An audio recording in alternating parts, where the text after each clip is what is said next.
This is Tim Bryce with my column titled, My Highway Paranoia. You don't see much in the way of cooperation these days. Socially and politically, we cannot seem to get along anymore.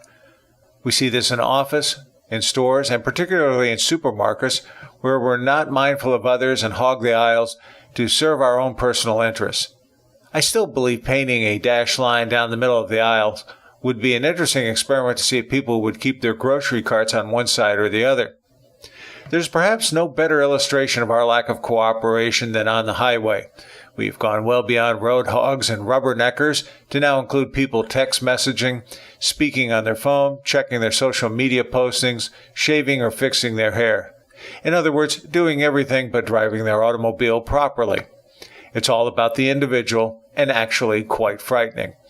The biggest problem, though, is people give the impression they simply do not care and refuse to cooperate with other motorists, such as to allow others to enter traffic, to stay out of the passing lane until you need it, not going too slow or fast, thereby becoming a hazard, and many other things.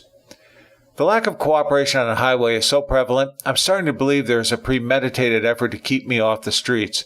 As I drive around, I believe the other motorists are in constant communications over the radio and trying to thwart my every move. For example, Breaker, subject has left his neighborhood and is heading eastbound on Alderman. All units, code 2.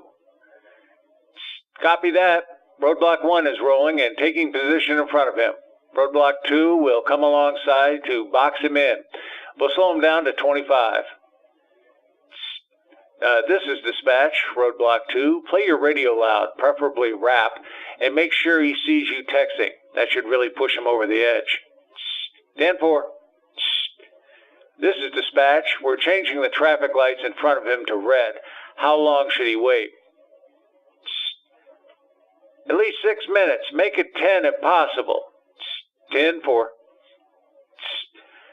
Breaker, 1033. The subject suddenly slipped into the left turning lane and will be heading northbound on US 19. We're stuck and must continue east on Alderman to avoid suspicion. Need assistance. Urgent.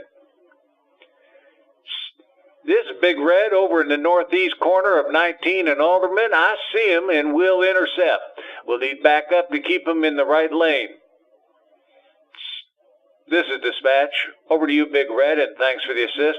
Roadblock 6 is taking up position 1/4 mile north of you, dressed as an elderly couple and bearing Ontario plates.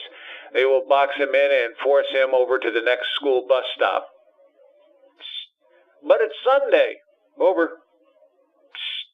Not to worry. He won't know what hit him.